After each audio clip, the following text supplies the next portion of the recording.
My name's Greg Knapp. This is the Greg Knapp Experience, your 20 to 30 minute thrill ride for your commute or your workout. I've got some stories on why you feel like the world's gone crazy, but is the pendulum swinging back? Well, here we go. M&M's changing the cartoon characters to be more inclusive. That's hard to even say that without laughing. The ACLU is against curriculum transparency in our schools.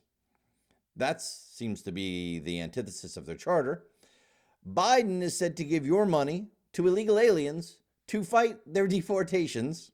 And a California bill would allow 12-year-olds to be vaccinated without parental consent. All that and a lot more, including some talk about COVID and Biden, coming up on this edition of the Greg Knapp Experience. Let's go. So we'll start with M&M's because it's just too good to not talk about. It's a little different show today. You know, normally we're into the really deep political current event stuff, but sometimes you just got to say, this is how crazy things have gotten and how we've got to be at a turning point where the pendulum starts swinging back because enough regular Americans are getting tired of this stuff. So Mars, who makes M&M chocolate candies, right? They've decided they've got to get woke. They've got to do something about the social injustice of it all. Of course, there is no such thing as social justice. There is justice. And justice is for individuals based on how each individual is being treated. It's not based on what group you're in. That has got to change. But, you know, I'm fighting. I'm fighting for you. All right, so Mars announced in a press release it will soon be redesigning their characters. Are they talking about cartoons? Yes, but we know how important these cartoons are.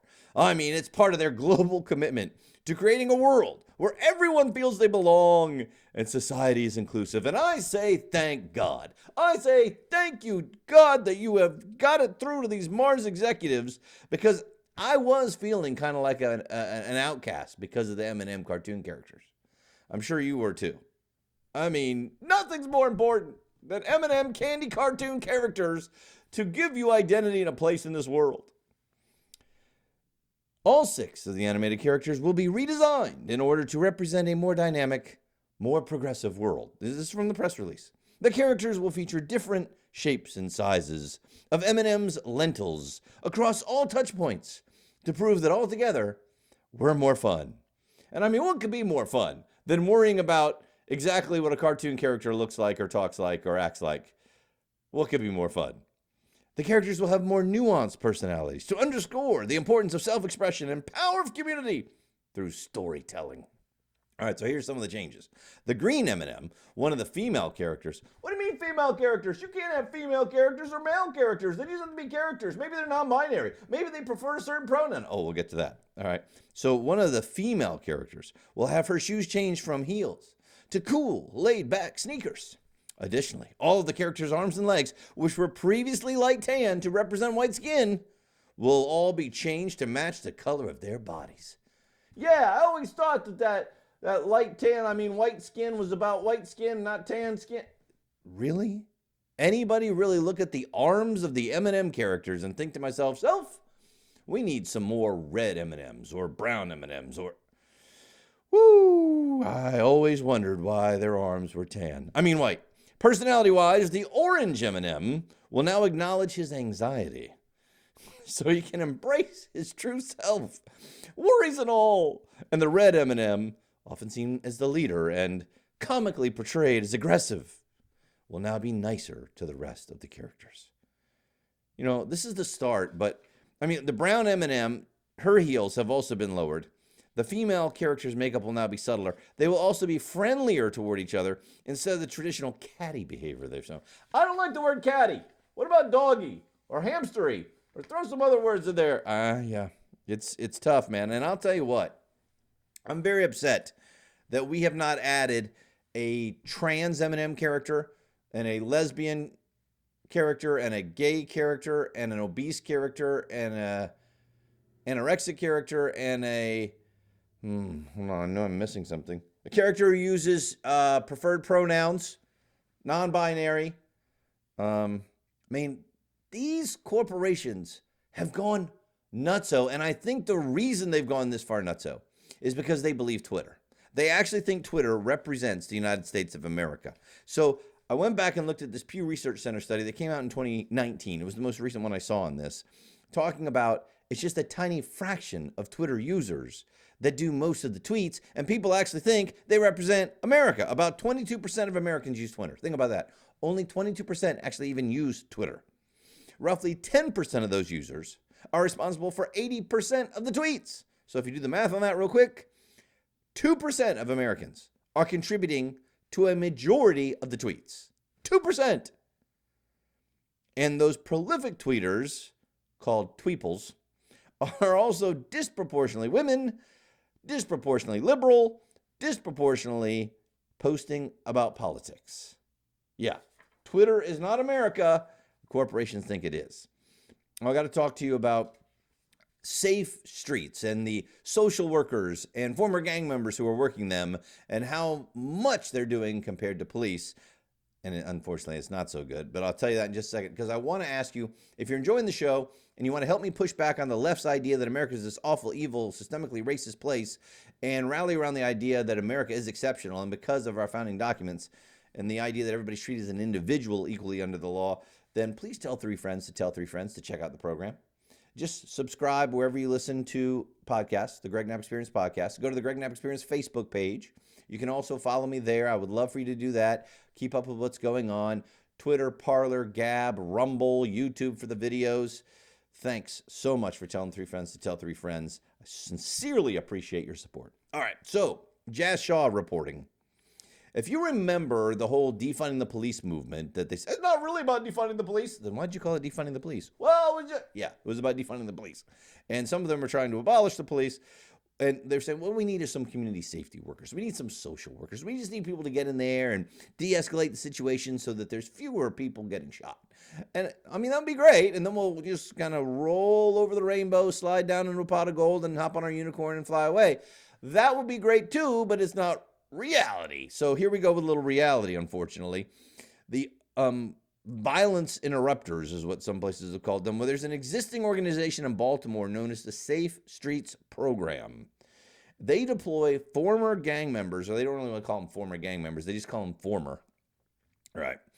And they're supposed to go negotiate nonviolent resolutions to conflicts, and the city supports it. So it's basically sending in former gang members to talk with gangbangers who you know are about to kill people to just try and say, hey, would you please not kill anybody? Which, I mean, sounds great. It might be better to actually, enforce the law on people. But hey, I have no problem with you trying to do that. And I think it's great that you're trying to negotiate and you're trying to calm down the situation and all that kind of stuff. I just think it's not either. It's and.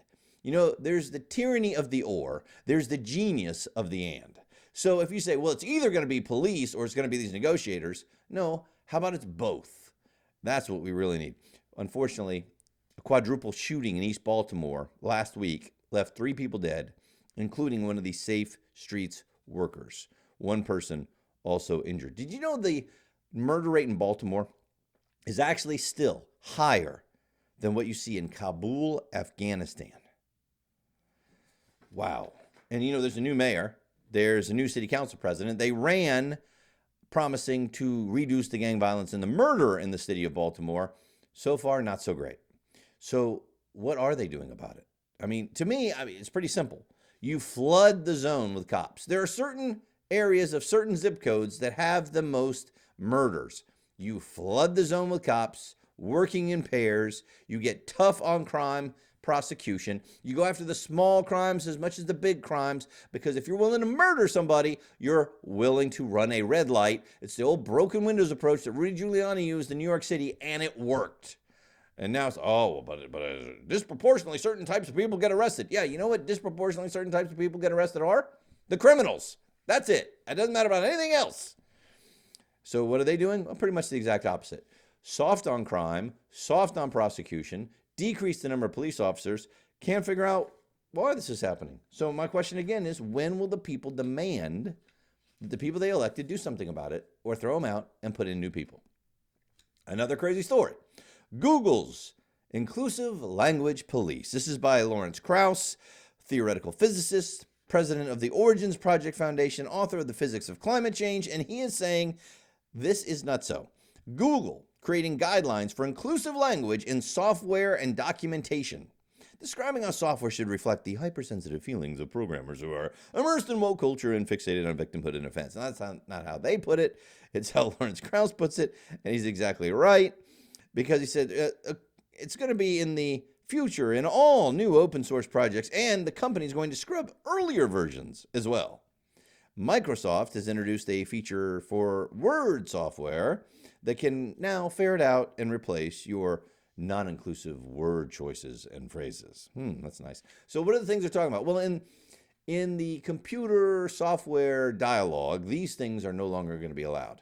Master and slave, if you remember what those are, for whitelist and blacklist. Gendered pronouns? Oh, no. Black box. What black box? That has nothing to do with your skin color. No, really, either does master and slave. If you go throughout history, all colors have been masters and all colors have been slaves. But you know what they mean. No, I really don't, especially when we're talking about a non-entity. The whole idea that master and slave should never be mentioned again in the history of the world makes absolutely no sense. It doesn't mean you are supporting a master-slave relationship. It's explaining what that relationship is in the computer system. The black box, by the way, is called the black box because it happened to be black. Then they changed colors from time to time, but since it started as black box, it's black box. It's the thing that you have in the airplane that usually survives the crash and it has all the information in it that you need. Nope, can't call it that. And it gets worse. Senior citizen, you cannot use anymore. Older adults. I kind of like senior citizen better. You can't call a computer program an older version. No. It's an earlier version. That's going to hurt the computer program's feelings to call it older. I mean, are you insane? It's a non-human software program. Yeah, well, have you seen The Matrix? They have feelings too. It's a movie describing computer programs. A developer can no longer say some functionality is crippled by a bug. You can understand that. That anomalous data seems crazy. And you can't say, we got to use a dummy variable here. No. We're going to use a placeholder. Oh, that's much better. And please don't call a phone a smartphone. It might make the other phones feel kind of dumb. Or maybe it's about people being called smart. And I don't want to. I can't keep up. I cannot keep up. And it's not just the Google. The University of Washington Information Technology Department has an inclusive language guide limiting a number of problematic words that they say are racist, sexist, ageist, or homophobic. Words such as grandfather, housekeeping, minority, ninja, lame. They're problematic. Lame because it's ableist. Now I want to ask you, really, do you ever, when somebody goes, oh man, that's so lame, do you immediately think of somebody with a physical handicap? No, nobody does. Well, this word is offensive, even when it's used as slang for uncool, because it's using a disability in a negative way to imply the opposite, which would not be lame, which would be superior. Well, guess what? If you are physically lame, then not being physically lame is superior. You can't say it. It's true. It doesn't mean that if you're lame, you're an inferior person, but physically, yes, you are. I've had times when I've broken a leg or twisted a knee, and at those moments, I am physically lame and I'm physically inferior. That's okay. No, it's not okay. It's not okay at all. The guide considers grandfather a problematic word because the term was used as a way to exempt some people from a change because of conditions that existed before the change. Yeah, that is true. It's one of the ways it's used, but of course the original use is your father's father. No, but Greg, grandfather clause originated in the American South in the 1890s, a way to defy the 15th Amendment and prevent black Americans from voting. That's true, but it's not used that way now. So why can't we take an old word that was used in a very bad situation and, kind of twist it and use it to our advantage in the future, since everybody knows what it means, instead of just using the worst possible meaning of the word and keep it there forever? I mean, we've done that with all kinds of words and all kinds of holidays and all kinds of traditions that we have been horrible in the past, and we've twisted them and made them something good, and now we got to get rid of them. It really does make you wonder if you're living in a bizarro world, doesn't it? How about housekeeping? It's a problematic word because it should be avoided by others because it can feel gendered. Well, isn't that on you? I mean, if you think housekeeping is only done by one gender, isn't that your fault? The language also considers preferred pronouns as problematic because the term preferred suggests a person's pronoun is optional. Well, I thought the whole point was it was optional. Like you got the option to choose whatever you wanted. If it's not optional, then we're going back to he and she. Well, what they mean is it's not really optional to them. It's just how they are. Oh, okay.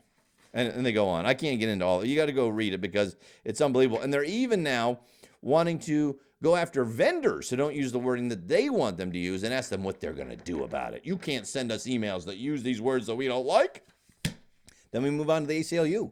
They've come out in opposition of curriculum transparency for K through 12. Now, for years, they've been claiming, quote, there can be no accountability without transparency. And they've been claiming for years. And now, because it's more of conservatives who want transparency, well, this is bad. I mean, they're just trying to bully people. Yep, NBC ran an article claiming that the dozen or so legislative proposals across the nation that would require schools to post curriculum online so that parents could see what is being taught. That's all they're asking. Hey, look, put your curriculum up so the parents can look at it. That's all they're asking. See what's being taught.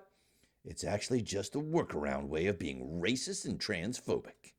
The ACLU backing up the report. ACLU tweeted out, curriculum trans are just chilling teachers and students from learning and talking about race and gender in schools. No one's saying you shouldn't talk about race and gender in schools. What parents are saying is, I don't want you indoctrinating my children in your belief system on race and gender. That's all they're talking about. And shouldn't the parents be able to know what you're teaching their kids? Listen, if you don't want the parents to know what you're teaching, you're hiding. In 2020, ACLU claimed that transparency was a necessary component of accountability, but now, no. So some people are pushing back. New York City parents and education advocate Maud Marone said, curriculum transparency bills are just transparent attempts at preventing activist teachers from lying to parents about what they're teaching and promoting to children about race and gender in schools. And the Secretary Miller said, you indoctrinate kids without their parents knowing anything about what they're teaching. ACLU. Yep. The all crazy lunatics unite, or maybe it's the anti-civil liberties union. Now, how about what's going on with climate change? We haven't talked about that in a while. Well, Leonardo DiCaprio, if you haven't watched it yet, it's not too bad. Come on, man. There we go. Sorry, there was a little problem with my mic. I think we're back into it again. So I'm going to go back to Leonardo.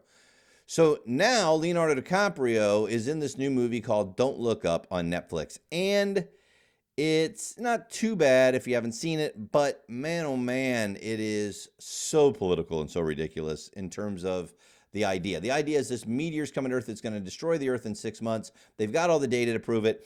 And some political people that suspiciously look a lot like, Trump supporters. We don't believe in that science. Don't look up. There's a meteor coming. You can see it in the sky. Don't look up. It's ridiculous. Okay. So now Leonardo's saying, well, obviously, it's about climate change, and we couldn't really get the climate change into that type of a 6-month window. So it was great that we used this. And now in an interview that he's done with Deadline, he says the Earth has literally 9 years left on its ticking clock. And we should not have any elected leaders on a state level, on a city level, or a national level that don't listen to science. Now, of course, it's his science, of course. So he said, much like the movie, climate change is a ticking clock. I think there's a worldwide sense of anxiety about the fact that the powers that be, the private sector, governments are not making the transition fast enough. We literally have a 9-year window. Okay, so here's my question. So in 9 years, when we're still here and everything's still fine, and he's proven wrong again, like Al Gore was proven wrong time and time again with his timetables, then what? Well, then they'll just come up with a new timetable and it'll go down the memory hole. He also blamed what he called fake scientists who have been hired by oil companies for complicating matters.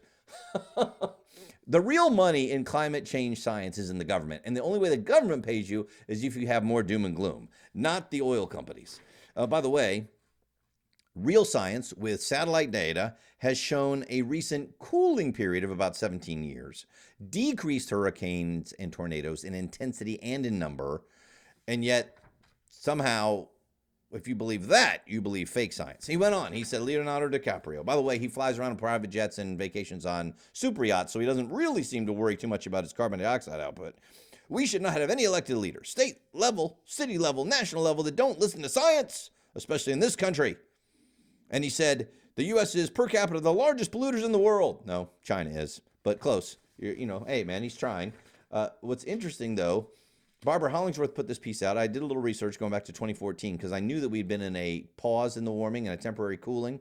Dr. Don Easterbrook is a climate scientist, glacier expert from Washington State, and he correctly predicted back in 2000, the year 2000, that the Earth was entering a cooling phase, and it was for 17 years, by the way. His numbers came out right. His predictions were right on the money. 7 years before Al Gore and the United Nations Intergovernmental Panel on Climate Change shared the 2007 Nobel Peace Prize for warning the Earth was facing catastrophic warming caused by rising levels of carbon dioxide, a planetary emergency. Listen to Dr. Easterbrook. When we check their projections against what actually happened in that time interval, they're not even close. They're off by a full degree in 1 decade, which is huge. That's more than the entire amount of warming we've had in the past century. So their models failed miserably, nowhere even close, and maybe it's luck, who knows, but mine have been right on the button. When's the last time you heard that? Where do you hear that? On ABC, NBC, CBS, MSNBC, CNN, New York Times, LA Times? When? Washington Post? You don't. And those are facts, not opinions. Easterbrook said he made his earlier prediction by tracking a consistently occurring pattern of alternating warm and cool ocean cycles. It's called the Pacific Decadal Oscillation, the PDO. It occurs naturally every 25 to 30 years. He discovered the PDO corresponded with a similar temperature cycle demonstrated by isotope ratios found in Greenland ice cores going all the way back to 1480. This guy doesn't know what he's talking about. It's totally fake science. Listen to Leonardo. He knows. He was in Titanic. He froze to death in the ocean. Yeah. What I did, he said, I projected the same pattern forward to see what it would look like. So in 1999, which was the year after the second warmest year on record, the PDO said we're due for a climate change. So I said, okay, it looks as though we're going to be entering a period of about 3 decades or so of global cooling. And he was right? But he said now, long-term predictions, he said it really depends on what the sun does. What a shocker. He said, we're in a grand solar minimum right now, which occurs every 200 years. Everything we think depends on what's going to happen with the sun. And based on past climate data, he says the most likely scenarios are either deep cooling or a return to another 25-year cycle of light warming and then cooling, but nothing approaching the 10-degree warming the UN IPCC folks are predicting. So they asked him, they said, hey, anybody from the IPCC, which ignored all the data you gave them, had they ever admitted that you were right? And he laughed and said, no. Every time I say something about the projection of climate into the future based on real data, they come out with some model data that says this is just a temporary pause for 17 years. And exactly what he said. The people who are climate deniers, Dr. Easterbrook said, are the people who are denying global cooling that has happened. We haven't had any global warming, in 17 years, and they're denying that. We are not the deniers. They are the deniers. That was from 2014. So it's very, very interesting. Small town in South Dakota still grappling with the Keystone cancellation a year into it. Remember, Biden steps in January 2021, puts an executive order in revoking the building of the Keystone pipeline, and it destroyed the entire industry and so many small towns. Here's one in South Dakota. South Dakota small town, Phillip. We are the collateral damage, West Central Electric Cooperative CEO Jeff Berkland telling Tenny Chicane in Fox News. Our one chance in a lifetime to get some opportunity, some growth, to lower our rates for our collective members, and he took it away from us. This is a town of 700 people. Within a week of Biden's executive order, construction stopped, workers lost their jobs, families left the small towns along the pipeline's path. Canada-based TC Energy had approached West Central back in 2008 to provide power for 2 pumping stations for the Keystone XL pipeline. Now, Berkland worked on it for 13 years. 13 years. He said he saw it halt under Obama in 2015 and revived in 2017 under Trump. They invested $9 million into building these 2 nearly complete substations, and Biden halted it. He said all this money gone, all this material created for one Specific project, designed, engineered, and now worthless. It's salvage value. The pipeline would have brought opportunities in every shape and form to the small community. And they talk about, businesses taking out loans, restaurants, hotels. It was going to be a 20-year contract. It was going to help the schools with the extra taxes, all kinds of stuff. And this probably wraps it up. Birkeland says, I'm pissed off. I think we're all pissed off because it was so absolutely unjust what he did. I mean, this is the United States of America. It's not a dictatorship. Yeah. And the pipeline, by the way, passed all the environmental regulations. Said transporting oil by pipeline is much safer than either doing it by rail car or by truck or by a waterway barge. The only reason it was canceled was purely political. No doubt about it. That's what's so crazy. These so-called environmentalists, the pipeline is the safest way to do this stuff. We don't want any fossil fuels at all. So what are we going to do? We're going to import more from other places that don't care about environmental regulations at all. And Biden is going to give taxpayer-funded legal services to illegal alien border crossers. I told you last week that illegal aliens are able to fly in America by showing arrest warrant papers and deportation papers as their ID. And now your money is going to help illegal aliens defend themselves against deportation. Illegal aliens will have their legal fees paid for by American taxpayers so they can fight deportation after illegally crossing the border in the United States under Joe Biden's new plan. First reported by Axios. And now we move on to what's going on with COVID. Okay, we've got the AP reporting that in California, there's a bill being pushed that would allow children aged 12 and up to be vaccinated without their parents' consent. It was introduced Friday by a state senator, said the children deserve the right to protect themselves against infectious disease. So under 12 and up. So a 12-year-old can't say, I want my ears pierced, can't say they want a tattoo, but they can say they want the vaccine, even if their parents think it's too dangerous for them. You know what's already happening? Philadelphia, Washington, D.C. allow kids 11 and up, San Francisco 12 and up, to consent to their own COVID-19 vaccines. It's already happening. Super duper. CD chief has come out and said just what we predicted a while back, and they fact-checked people like me saying that it's not true. We said they're going to change what fully vaccinated is. It's going to be more than just the 2 shots. No, nobody said that. You're just going to be boosted. Well, here we go. The CDC is now making the change from fully vaccinated to being up to date with your shots. Because, we have no idea how many boosters they're going to require us to have to be fully vaccinated. The CDC is also making this change because of 2 new studies confirming the boosters provided a stellar defense against serious illness, against Delta and against Omicron. Against Omicron, about 90% effective when you get that booster. And maybe, here's the thing. It's 2 very recent studies. Is it a peer-reviewed study? It didn't say in the article that I read. Is it across all the demos? In other words, is it just as impressive for older people with comorbidities? And is it for very young and healthy people? And do the very young and healthy people really need that protection against something like Omicron, where it's not nearly as severe and not people like them have a very, very low risk of dying? I don't know. Those are the kind of things that need to be talked about. Here's the problem.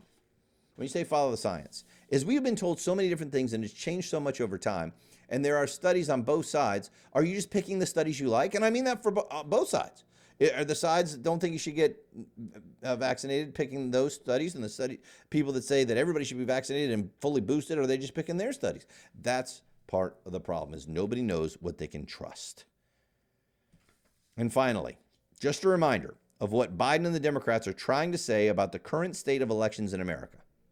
He was asked about 2022 elections, the ones coming up, about, could you say that those are legitimate? And his answer: future elections easily could be illegitimate. I'm not saying it's going to be legit. The increase in the prospect of it being illegitimate is in direct proportion to us not being able to get these reforms passed, end quote. And he's talking about the reforms that he wants Congress to pass. He calls them reforms, really federalizing our elections. So isn't he saying right now that our elections are not legitimate? If we don't pass what he wants us to pass, then the elections coming up will not be legitimate. Now, for the last year, all they've been talking about is how Trump has undermined our elections. And here's the president of the United States right now saying, could be illegitimate. I'm not saying it's going to be legit. The increases the prospect of being illegitimate is in direct proportion to us not being able to get those reforms passed.